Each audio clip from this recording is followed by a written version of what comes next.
Hi, everyone. How are you? Welcome to live stream with me, Dr. AJ. It is Thursday night, May 21st, 2020. And today I really just want to talk about something that has been bothering me for a little bit, but also something that data have been showing for a while. But somehow, even though the reports show this, and even though there are so many conversations happening about this in close circles, this has not translated over into mainstream to the extent that I expected it to, and that is the real barriers that women face in leadership in corporate America. And the thing is that there are so many articles out there about all of the reasons that people think um, women face barriers in leadership, but I'm going to call BS on most of those tonight. And so that is what tonight's live is going to be about. If you are just joining me, please don't hesitate to put your comments in. I get some of them. I don't have control over all of them, but if I am able to get them on my end, I will be definitely sure to respond to you. And if you are joining me later watching this video, thank you so much. It is Thursday, May 21st, and we're talking about privilege, supremacy, and the barriers women face in relationships or in leaderships and relationships. So, is that a slip? Not really. So here's actually what I want to talk about today is the nature of our relationships in leaderships and how they are dictated by gender norms in our society, right? And those are some of the barriers women actually face in leadership. Because what really, really irritates me is the fact that our corporate institutions, our societal institutions, all of our institutions were set up long before women even got the right to vote, women even got the right to be seen as human beings, and not just property or these little vehicles to propagate men's ancestries. However, when it comes to women advancing in leadership, the general rhetoric seems to be, oh, well, they're lacking leadership skills, or maybe they just need more experience, or maybe they just need more credentials, or maybe they just need more of something because they're not the kind of leaders we're looking for. We know this bias exists in hiring practices. We know this bias exists in promotions. We know there is a broken rung between going from an analyst to a manager, where for every 100 men that are promoted, all else being equal, only 72 women are promoted. So we know there are some real barriers that women face. And the barriers truly, we've been shouting it out from the rooftops for nearly a couple of decades now that we are getting unfair treatment. And by that, it goes a lot deeper than gender parity and gender equity, right? It is about this real sense of how women feel like they have to produce 250% to be even seen 50%. We know for a fact that women and women of color are seen to have less credibility than they actually do when they voice their opinions. We also know for a fact that women actually outqualify men in education, actual credentials, and actual competence. However, men still seem to move along faster along the leadership trajectory and career growth paths. Why? First of all, there is a very distinct boys club still going on. And this is why I am very comfortable saying diversity, equity, and inclusion are not where they are, because many companies are still formally promoting women into these roles, especially of diversity, equity, and inclusion officers. 5 people that I know became diversity, equity, and inclusion officers during COVID. Granted, this is the space that they wanted to go into. So I 100% congratulate them. But at the same time, if this is all that the company is looking at, not in the case of the people I know, but just in general, what are the metrics that you are using to hire people? Are you reducing people into tokens?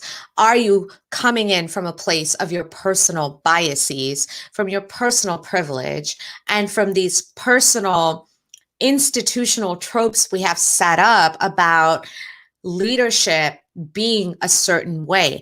And that certain way is the way of the 1950s white educated male, which really means that if you are not a white educated male, everybody else is getting left out of that equation, especially women of color. So when I ask you, are you really being inclusive? I am asking you, is your organization truly inclusive?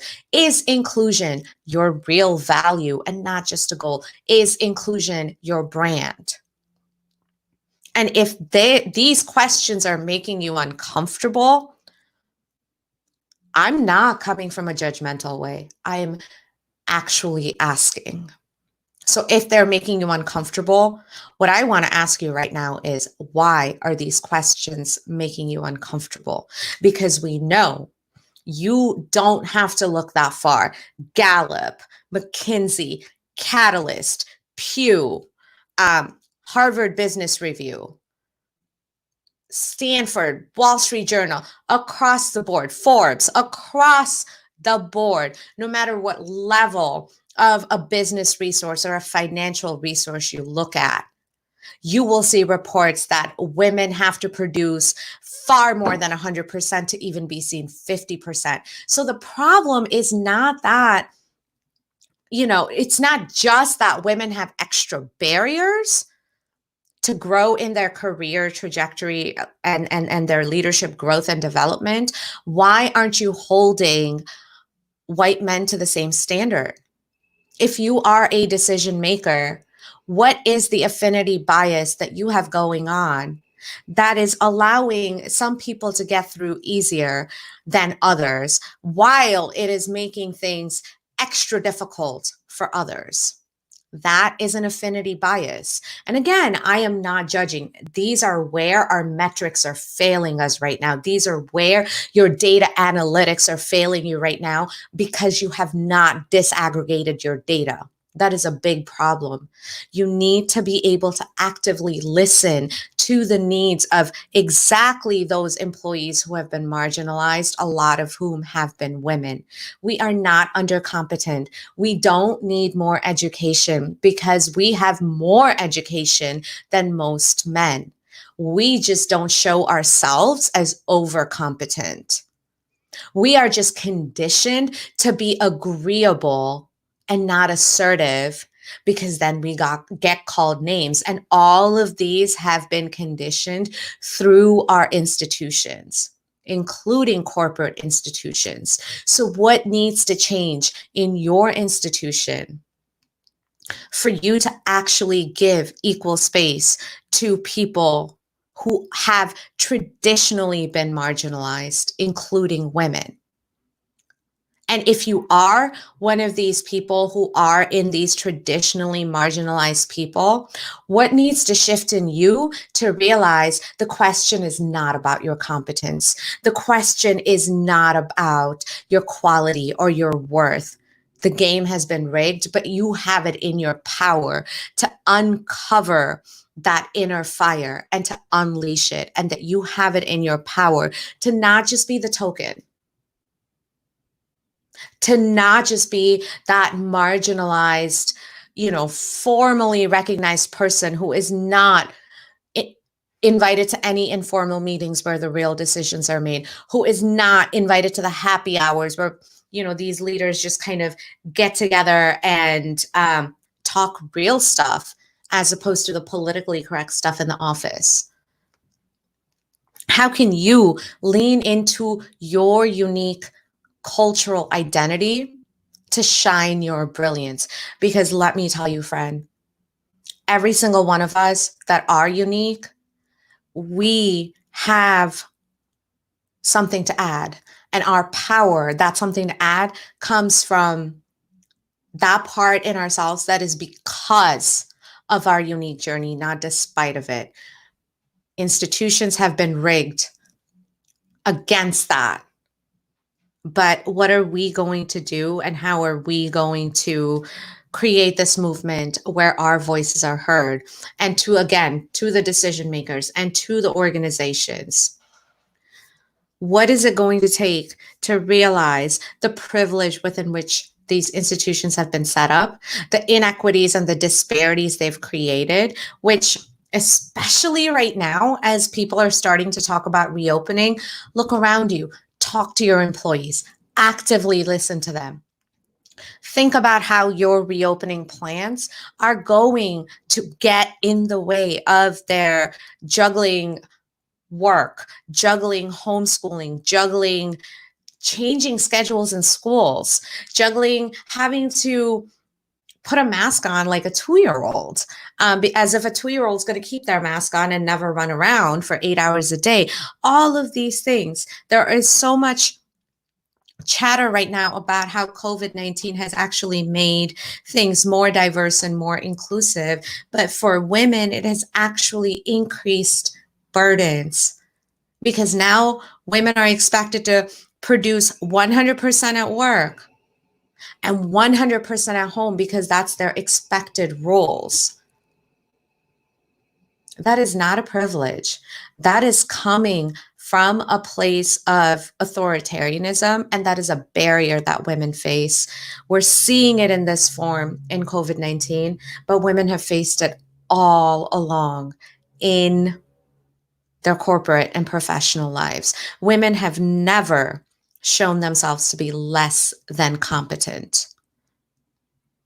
It's just that even 100% of our competence is not enough.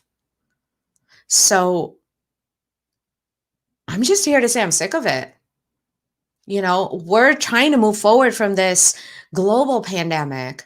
We realize we cannot go back to normal because normal never existed. If you think normal existed, please open your eyes and just read. Well, at this point, it's history because it was last year. Read the inequities and the disparities that were happening even by last year. For 2 decades at that point, nothing at that point was normal. We right now have a chance to actually fix things because they're at a standstill. So we can fix things the way we want to. And that is why I want to have this conversation today about, here are, and I just want to be really candid. Here are the barriers that women are facing by doing things the way we are and by expecting things to go back to normal. We are not improving anybody's lives. If you are a decision maker, if you are an ambitious working professional who wants to be a decision maker, who is aspiring to be a leader, this is the time for the change.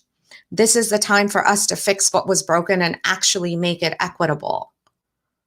And this is the time for us to do that by developing conscientious, compassionate, people-centered leaders.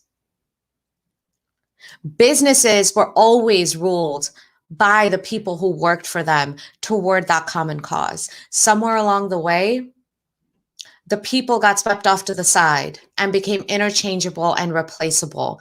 Let's bring the focus back to us, the people.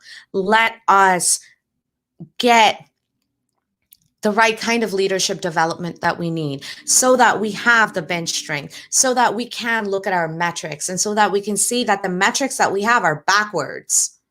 That if we focus on the people, the performance, the innovation, the productivity, the drop in absenteeism, turnover, and attrition, those are inevitable outcomes if you focus on meeting your talent where they need you to meet them, by reskilling them, by giving them the tools and resources that they need, and by giving them the support that they need.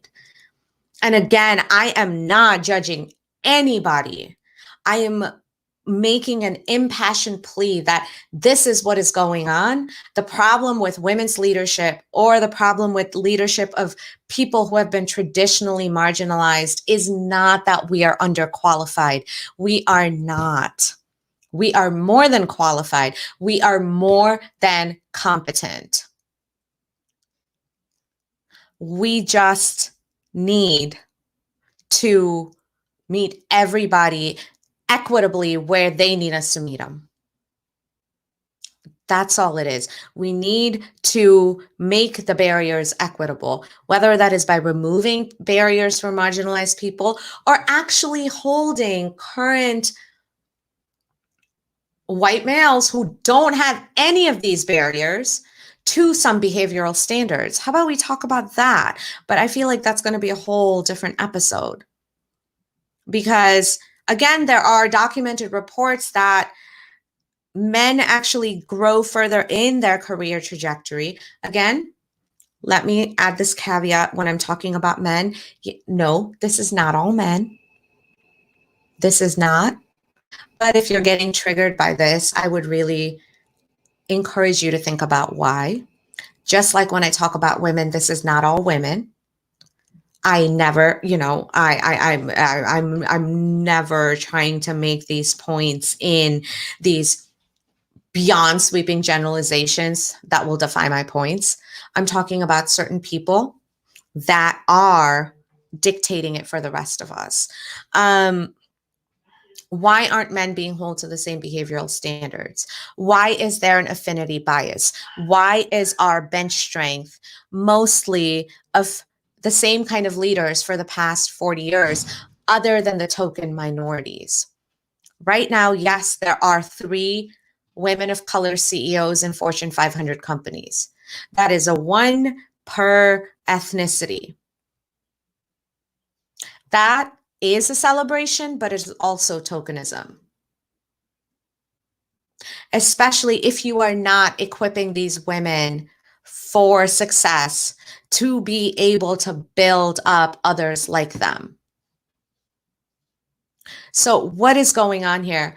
How can we address the privilege, the supremacy, and the barriers, and how can we make it equitable? That, at the end of the day, is what I want to talk about. Thank you so much for listening to this rant. I just needed to get it out of my system because I am really, really, really sick and tired of my sisters, of my fellow cousins and aunts and nieces and nephews, and just overall people that are being rendered invisible because of privilege and supremacy and bias. The burden should not be on them to overprove themselves. The burden should be on the institutions to have equitable standards, equitable behavioral standards. You don't even have to create them, they already exist. You just have to implement them fairly if you're a decision maker. What is it going to take for that to happen? That's all I want to know. Thank you.